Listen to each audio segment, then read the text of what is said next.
ये हमको आगे से बढ़ाना है, इल्मे सेहत है ये, सेहत से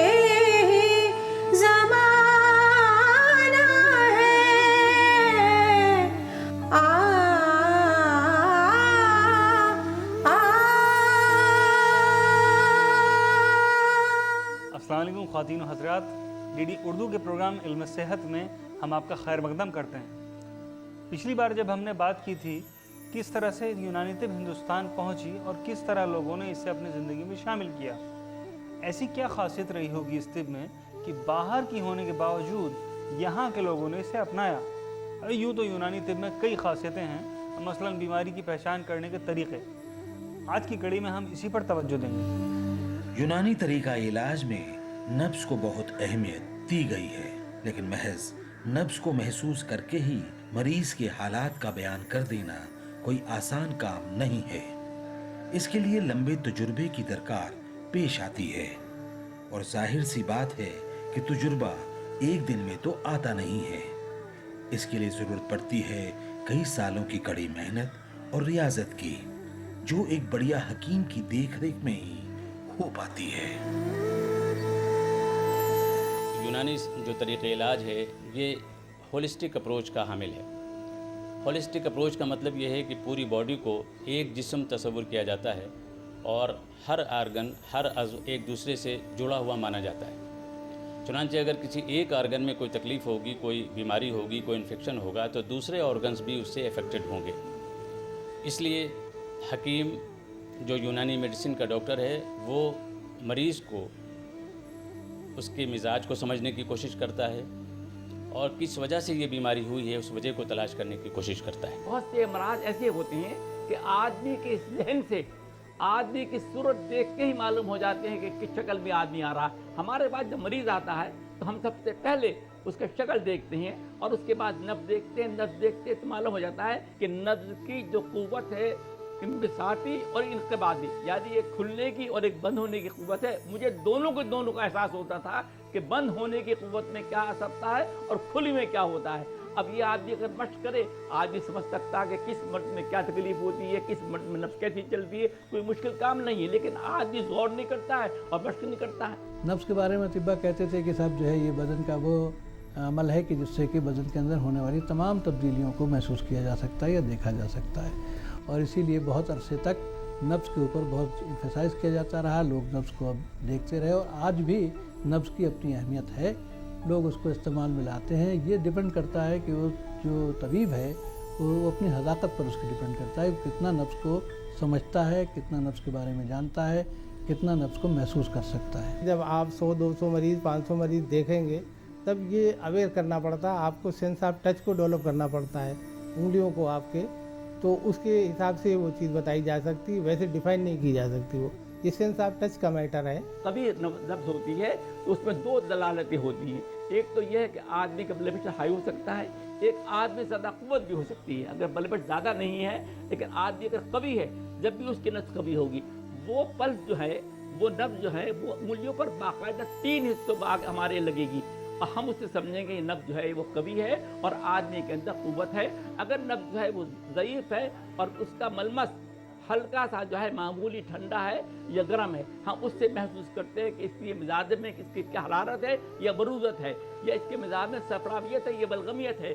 उसी के एतबार से हम समझते हैं और उसी एतबार से नब्ज़ देखते हैं। अब जैसे मैं एक जनरल चीज़ आपको बता दूं कि खिलते बलगम के फसाद के नतीजे में जो नब्ज़ मिलेगी वो लयन और बती कहलाती है, और सौदा के इम्बैलेंस के नतीजे में जो नब्ज़ होती है वो सलिब और मुख्तलिफ कहलाती है, और सफ़रा के इम्बैलेंस के नतीजे में जो नब्ज़ होती है वो सरी होती है यानी तेज़ होती है और कंटिन्यूअस होती है, और उसके अलावा दम के नतीजे में या खून की ख़राबी के नतीजे में जो नब्ज़ होती है वो नब्ज़ अज़ीम कहलाती है।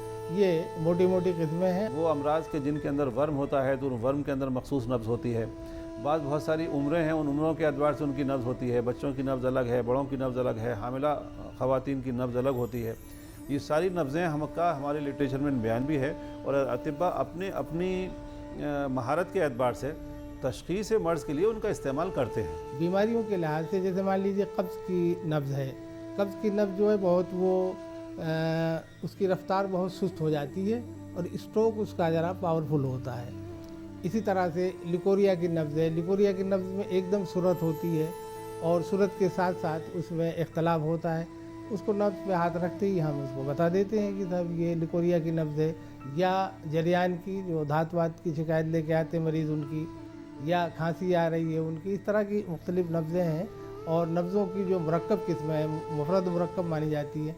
मुफरद तो 10 किस्में हैं कोई, और मुरक्कब जो किस्में हैं वो कोई 27 के करीब हैं। इस सिलसिले में एक बात ये भी काबिल ज़िक्र है कि मरीज़ ये समझता है कि हकीम साहब ने सिर्फ उसकी नब्ज़ देखी, हालांकि हकीम साहब ने जब वो कमरे में दाखिल हो रहा था तो उसके चलने का अंदाज़ भी देखा और उसका चेहरा भी देखा, उसका सोशल बैकग्राउंड क्या है ये भी देखा, वो जब आके बैठा और उसके बताने का अंदाज़ भी देखा और उसके साथ साथ उसकी नब्ज़ भी देखी। इन चीज़ों से सारी मालूमात हासिल होती है और ये सारी चीज़ें तशख़ीस अमराज में मुआविन साबित होती हैं। मर्ज़ को आइडेंटिफाई करने में मरीज़ की नब्ज़, मरीज़ की आँखें और मरीज़ की ज़ुबान और उसका पूरा हुलिया इस बात की तरफ रहनुमाई करता है और मदद करता है कि इसके जिस्म में कौन सी खिल्त गालिब है। एक डिटेल्ड असेसमेंट के बाद ही हकीम मरीज से बातचीत करता है। रुदारे मरीज यानी केस हिस्ट्री लेना इसलिए जरूरी है ताकि बीमारी की सही पहचान की जा सके। देखिए, जहाँ तक इलाज मुआलजे का सिलसिला है, वो चाहे तिब्बे यूनानी हो या कोई और पैथी, बग़ैर इम्तिहान मरीज़, रुदाद मरीज़, कोई भी तशख़ीस मुकम्मल नहीं हो सकती। मरीज़ों की रुदात जो है वो पूरी कहानी उसकी सुनी जाती है और उससे इस नतीजे पहुंचा जाता है कि ये तकलीफ़ कितने दिनों से है, ये तकलीफ़ कहीं ख़ानदानी तो नहीं है, या ये तकलीफ़ कहाँ से आई है। जो भी मरीज़ आता है हम सबसे पहले उसकी फेस रीडिंग देखते हैं और उसकी नब्ज़ देखते हैं। नब्ज़ के मुताबिक भी पता लग जाता है कि मरीज़ किन कैफियत से, किन हालात से गुज़र रहा है। उसके मुताबिक हम उसकी जो थोड़ी सी हिस्ट्री लेने के बाद बहुत कम इन्वेस्टिगेशन की ज़रूरत पेश आती है जिससे हम कंफर्म करें कि असल मर्ज़ क्या है इसे। मरीज़ को दाखिल होने के बाद उसकी प्रॉपर हिस्ट्री ली जाए, यानी फैमिली हिस्ट्री, पर्सनल हिस्ट्री, उसके बाद फिजिकल एग्जामिनेशन किया जाए, मरीज़ का मुआयना किया जाए और मरीज़ के मुआयने के बाद फिर तशख़ीस की जाए। यानी बग़ैर मरीज़ की रुदात के हम ये जान ही नहीं सकते कि मरीज़ के अंदर क्या तब्दीलियाँ कब से वाक़ हुई और उनके लिए मरीज़ ने क्या क्या कोशिशें की और मरीज़ किस हद तक अपनी उन कोशिशों में कामयाब हुआ और अपने मर्ज़ को दूर करने में उसको जो है मदद मिली। उसके बाद फिर जो है उसका इम्तिहान, मौजूदा वक्त में उसके अंदर क्या तब्दीली वाक़ हुई है, क्या उसके अंदर मिल रहा है, ये हमें मालूम होना चाहिए। तो इसके लिए एग्ज़ामिनेशन के बगैर काम नहीं चल सकता। और तीसरा तरीक़ा फिर जो है उसके लिए तशख़ीस के लिए ज़रूरी है, वो है तफ़ातीश या इन्वेस्टिगेशन। तशख़ीस के मौजूदा दौर के जो मशीनरी और इक्विपमेंट्स हैं, इनके ईजाद से पहले अतिब्बाए कराम मरीज़ का नज़री मुआयना करके या हाथ से छू करके, टटोल करके, ठोंक बजा करके और ख़ास तौर से नब्ज़ के ज़रिए से बौल व बरास को देख करके और कई मरतबा बलगम का मुआयना कर करके बीमारियों की तशख़ीस किया करते थे। इस ज़माने में हम उन सारी चीज़ों को भी इस्तेमाल कर रहे हैं जो लैब इन्वेस्टिगेशन जिनको कहा जाता है, यानी कुछ खून और पेशाब, बरास, बौल और बरास का इम्तिहान भी कराया जा सकता है। ये चीज़ें हमारे यूनानी के हिसार से बाहर नहीं है। अब इन सब मशीनरी और इक्विपमेंट्स का सहारा अब अतिब्बा भी लेने लग गए हैं ताकि बीमारी की तशख़ीस जो है पूरी तरह से हो सके, ताकि उसका मुआलजा भी अच्छी तरह से किया जा सके। बेस लाइन बनाने के लिए अगर हम मान लीजिए सिर्फ नब्ज़ देख करके या कुछ हाल चाल पूछ करके उनके जो है दवाएँ लिख दें और फ़ायदा हो जाए तो लोग मानेंगे नहीं। इसीलिए इस ज़माने में हमारे पास जो जदीद टेक्नोलॉजी से लैस पैथोलॉजी लैब और बायोकेमिस्ट्री लैब मौजूद है, उसमें हम उसकी पूरी तरह से जांच करवाते हैं। जांच करवाने के बाद जब तशख़ीस मुकम्मल हो जाती है फिर उसके बाद हम दवा शुरू करते हैं। नब्ज़ के अलावा यूनानी तिब में 2 और तफ्तीश के तरीक़े हैं जिनके ज़रिए बीमारी की जड़ तक पहुंचा जा सकता है। इनमें से पहला है बौल और दूसरा है बराज। आइए जानें अपने माहिरीन से। कारूरा कहा जाता है, वो कारूरे की कई किस्में हैं। उसमें रंग के हिसाब से देखा जाता है, बू के हिसाब से देखा जाता है, क़वाम के हिसाब से देखा जाता है। मुख्तलिफ बीमारियों में रंग भी तब्दील हो जाता है, क़वाम में भी तब्दीली हो जाती है। जैसे जैसे रंग जर्दी माइल बढ़ता जाता है, तिब की नज़र में ये समझा जाता है कि ये हरारत की तरफ यानी गर्मी की तरफ इसका रुझान ज़्यादा है। तो इस लिहाज से हमको कारूरा देख करके अंदाज़ा हो सकता है कि मरीज़ के बदन की दर्जा हरारत कैसी है। उसी से बीमारियों का अंदाज़ा होता है, किस बीमारी में क्या चीज़ तब्दीली आती है उसके अंदर, बोल के अंदर, और उसी बेस पे उसको असेस किया जाता है कि इसको ये बीमारी हो सकती है। इस वक्त मरीज़ यहाँ पर एडमिट हैं वो ज़्यादातर जो है फालिज के एडमिट हैं या फिर उनके जो है दिमागी मराज के एडमिट है, जिसके अंदर जो है बलगम की ज़्यादती होती है। तो हम ऐसे मरीज़ों को मुंज़िज बलगम देने के बाद फिर देखते हैं कि इनके जो बॉल है उसके अंदर क्या अलामात आ रही हैं, नुज़ की अलामात आ रही है नहीं आ रही, क्योंकि मुंज़िज बलगम देने के बाद जो अलामात नुज़ की आती हैं वो हम बॉल से पता कर पाते हैं। फिर एक बार जब मादा जो है पक जाता है, मादा जो है नुज़ुज पा जाता है, तो मादे के नुज़ुज होने के बाद फिर हम दवाओं से उसका तनक़िया करते हैं, जिससे जो है बीमारी का इजाला करते हैं। जैसे हम देखिए कुछ पेशेंट यहाँ पर अभी एडमिट हुए हैं तो उनके जो बॉल का रंग है वो दूसरा है।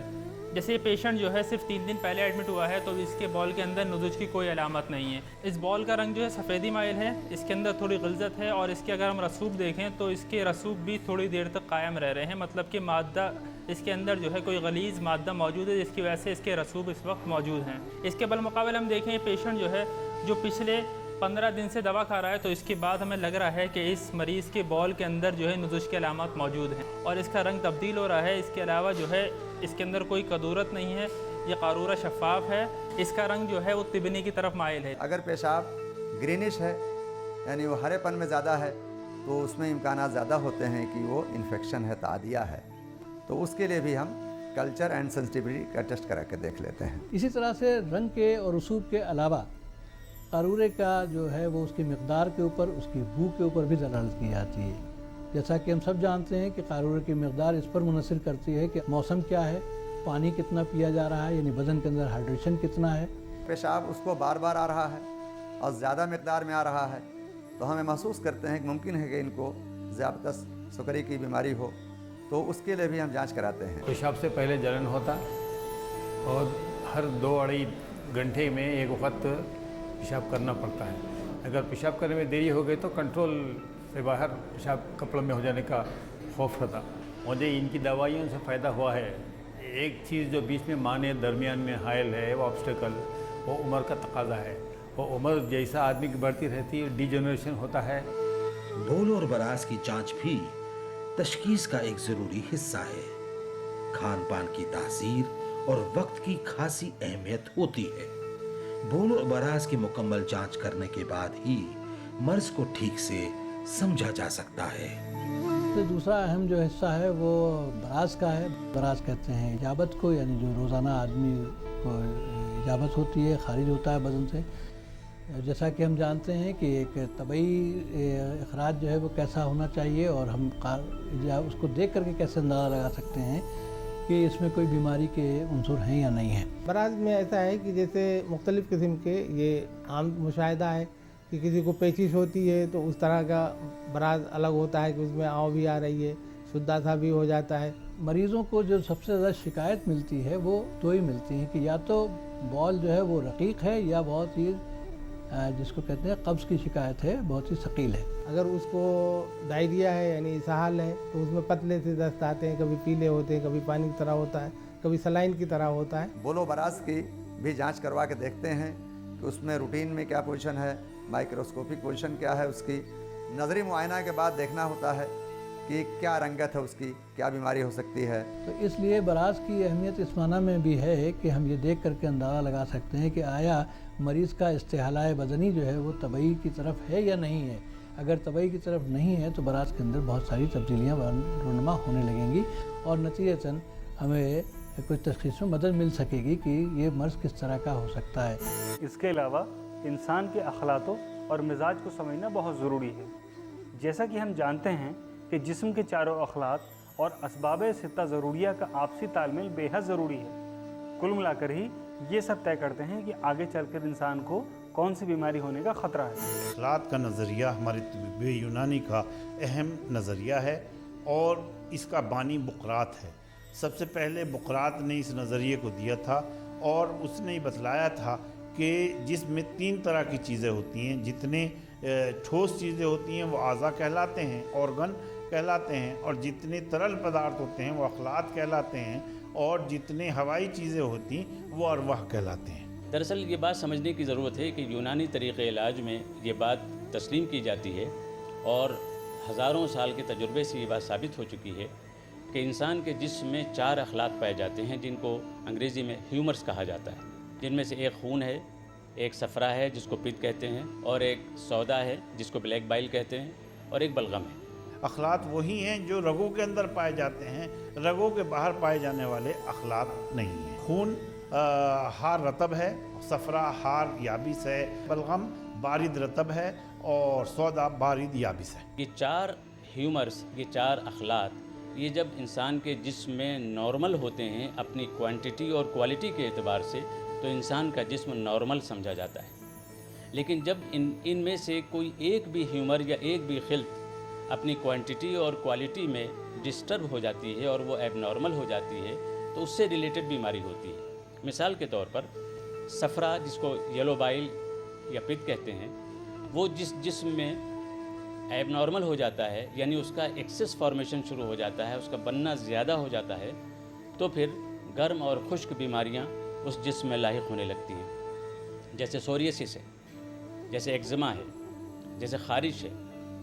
ये ज़्यादातर येलो बाइल के डोमिनेशन की वजह से होती हैं, और येलो बाइल का मिजाज और टेम्परामेंट है ड्राई एंड हॉट। कि मेरा रोग ऐसे कैसे हो गया वो हमें जानकारी ना है, कोई फायदा नहीं बुझाया, तो आज हमने यहाँ आ गए। नोचनी सारी बदन में लगता है, खुजलाहट आते हैं, नींद नहीं आती है, चिंता में रह जाते हैं, रात में नींद नहीं आती है, उठ बैठ करके खाकते भी है, नोचते भी है, और ये रात दिन चिंता से लगता है कि कब हम मर जाऊँ, कभी क्या हो जाऊँ, हमको अकल काम नहीं करता, दिमाग में पागल जैसा लगता है। हम यही चाहता हूँ कि हमें किसी तरीके से यहाँ आया हूँ हॉस्पिटल में, मैं अच्छा हो करके घर चले जाऊँ तो और बढ़िया बात है। महसूस करता हूँ कि कहीं लोग बाग जगह उठने बैठने में हमको शर्म लगता है, इसी वजह से।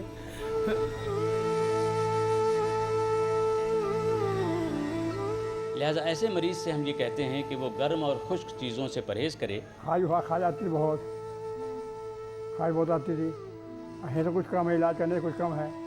1 साल से मेरा आराम नहीं था, आराम हो गया है। हम मरीज़ को देखते हैं फौरी तौर पर, उसकी कैफियत देखते हैं, उससे हिस्ट्री लेते हैं, उसके बाद फिर उसको तशख़ीस भी करा के और दवाएं देते हैं। कभी कभी एक ही मर्ज़ के 2 मरीज़ होते हैं लेकिन दवा मुख्तलिफ होती है, चूँकि दोनों का सबब अलग होता है।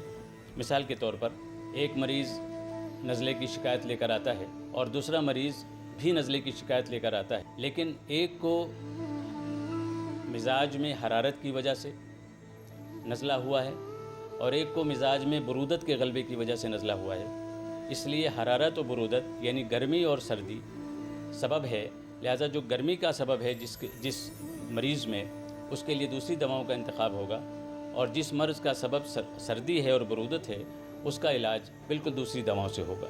यूनानी तिब में इंसान के मिजाज और तबीयत पर ख़ास तवज्जो दी जाती है।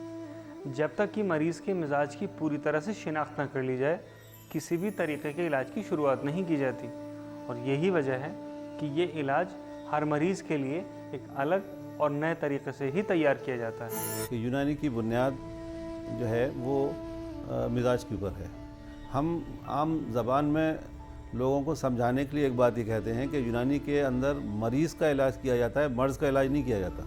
हमारे सामने वो पूरा मरीज़ होता है सर से पैर तक, कोई एक खुसूसी मर्ज़ नहीं होता, और हमारे सामने उस पूरे मरीज़ का मिजाज होता है। तबीयत इंसानिया एक तिब्ब यूनानी का अहम नज़रिया है, और ये नज़रिया एक ऐसा नज़रिया है जो दूसरे तिब्बों में नहीं मिलता, बल्कि कुछ न कुछ दूसरी तिब्बों में किसी और नाम से, जैसे आयुर्वेद में प्रकृति के नाम से और मॉडर्न में जो है फिज़िक्स के नाम से ये नज़रिया मिलता है। यानी मुख्तलिफ़ वक्तों में पैदाइश से लेके मौत तक तबीयत जो है कुछ न कुछ काम करती रहती है, आखिर वक्त तक ये कोशिश करती रहती है कि इंसान ज़िंदा रहे। तो यूनानी में अमराज़ मुज़मना में ये चीज़ बड़ी मुआविन होती है कि हम पूरे मरीज़ का बहैसियत मजमूई उसका मिजाज का तयन करें, اس کے مزاج کے اعتبار سے اگر مزاج کے اندر کوئی خرابی واقع ہوئی ہے تو خرابی کو ٹھیک کریں بحیثیت مجموعی پورے مریض کی. اگر یہ مزاج صحیح رہے گا تو انسانی جسم میں صحت رہے گی، اور اگر یہ مزاج خراب ہو جائے گا تو انسانی صحت بھی خراب ہو جائے گی، اور جب تک یہ خلق جسم کے اندر باقی رہے گی انسان جو ہے زندہ رہے گا. اس کے بعد جب یہ خلق جو ہے خشک ہو جاتی ہیں، ختم ہو جاتی ہیں، تو انسان بھی ختم ہو جاتا ہے. اسباب ستہ ضروریہ یہ وہ 6 ضروری اصول ہیں جن کا سیدھا رشتہ انسان کی صحت یا بیماری سے ہے. یہ وہ قوانین ہیں کہ جن پر اگر ہم قائم رہ سکے تو ہم کئی بدنی اور دماغی تکلیفوں سے بچے رہ سکتے ہیں. طب کا جو دار و مدار ہے وہ چونکہ ہولسٹک اپروچ ہے اس کی، اور اس میں پورے بدن کو ایک یونٹ کے طور پر مان کر کے اس کی اصلاح اور اس کے بارے میں سوچا جاتا ہے. اس لیے جو بھی بدن میں بیماریاں پیدا ہوتی ہیں، جو بھی تغیر تبدیلیاں آتی ہیں، ان کے لیے چند چیزیں ضروری ہیں جو طب بیان کرتا ہے، اور ان کا نام مجموعی طور پر اسباب ستہ ضروریہ کہا جاتا ہے. یہ 6 وہ اسباب کہ جن کی روشنی میں ہم بدن کے بارے میں صحیح بات سمجھ سکتے ہیں. اسباب ستہ ضروریہ یہ ایک لائف اسٹائل کے انگریڈینٹس ہیں. اگر اسباب ستہ ضروریہ ہمارے پراپر ہیں تو پھر ہماری لائف اسٹائل پراپر ہے. اسباب ستہ ضروریہ میں ایک تو ہوا کا تصور بتایا جاتا ہے، دوسرا معقول و مشروب یعنی کھانے پینے کی شے، تیسرا سونے کا ٹائم اس کا ہونا چاہیے، آرام کرنے کا ٹائم ہونا چاہیے، اور اس کے علاوہ حرکات و سکون بدنی یعنی فزیکل ایکٹیویٹیز، دوسرا حرکات و سکون نفسی یعنی کہ مینٹل اور سائیکولوجیکل عوامل ہیں، اور آخری جو ہے وہ ہے استفراغ و احتباس یعنی کہ جو بدن میں جن چیزوں کو رکنا چاہیے وہ رکیں اور جن کو نکل جانا چاہیے وہ نکل جائیں. یہ ساری چیزیں طب میں پہلے ہی سے موجود ہیں کہ اسباب ستہ ضروریہ پہ اگر آپ قائم ہیں تو ٹھیک ہے، صحت کی بقا رہتی ہے. اسباب ستہ ضروریہ کا مطلب یہ ہے کہ ہم کھانا پراپر وقت پہ کھائیں، جو کچھ کھانا چاہیے وہ ہم کھائیں. ہم کو پراپرلی سانس کی ہوا کی ضرورت ہے، آکسیجنیٹڈ ایئر کی ضرورت ہے. لہٰذا ہم کو صبح کے وقت جہاں پولوشن نہ ہو جس ایئر میں، وہ ایئر ہم کو زیادہ سے زیادہ انہیل کرنا چاہیے تاکہ ہمارے لنگس اور جو برونکیولس ہیں وہ کھلیں اور انہیں زیادہ سے زیادہ آکسیجن پہنچ سکے. اس لیے کہ زیادہ سے زیادہ آکسیجن پہنچے گی تبھی بلڈ پیوریفائی ہوگا، اور جب بلڈ پیوریفائی ہوگا تبھی آرگنس کا نیوٹریشن ہوگا، اور آرگنس کا نیوٹریشن ہوگا تو پراپرلی انسان کا جسم جو ہے وہ صحت مند رہے گا. تو طب یونانی کا جو یہ کانسیپٹ ہے، جو یہ طریقہ ہے کہ اسباب ستہ ضروریہ کو سامنے رکھ کر کے صحت کے بارے میں معلومات رکھیں، اور جو پیرامیٹر یا جو طریقے بتائے گئے ہیں ان کے تحت وہ اپنے آپ کو پرکھ لیں کہ ہم صحت مند ہیں یا نہیں ہیں. اور بہتر یہ ہے کہ اپنے آپ کو صحت مند رکھنے کے لیے اسباب ستہ ضروریہ کا بیشتر استعمال جتنا وہ کر سکتے ہیں، جتنا ان کی معلومات ہے اتنا ان کو کرنا چاہیے. تو آج کی اس کڑی میں ہم نے یونانی طریقہ علاج میں کام آنے والے تشخیص کے طریقوں کے بارے میں سمجھا اور جانا. جہاں ایک طرف نبض، بول و براز جیسے طریقوں کو خاص اہمیت دی جاتی ہے، وہیں دوسری طرف مزاج، طبیعت اور اخلاق کا اسباب ستہ ضروریہ کے ساتھ کے توازن پر بھی بحث کی جاتی ہے. ایک صحیح ڈائگنوسس ہی پورے اور پکے علاج کی نیو ہے، اور ایک ماہر طبیب کو دکھانے کے بعد ہی صحیح طریقہ علاج کا آغاز ہو سکتا ہے. تو آج کی اس کڑی میں بس اتنا ہی. آپ سبھی کی تندرستی اور لمبی عمر کی دعا کرتے ہوئے میں آپ سے وداع لیتا ہوں. اگلے ایپیسوڈ میں ہم بات کریں گے موڈس آف ٹریٹمنٹ کی. خدا حافظ. پرکھوں سے ملا ہے خزانہ یہ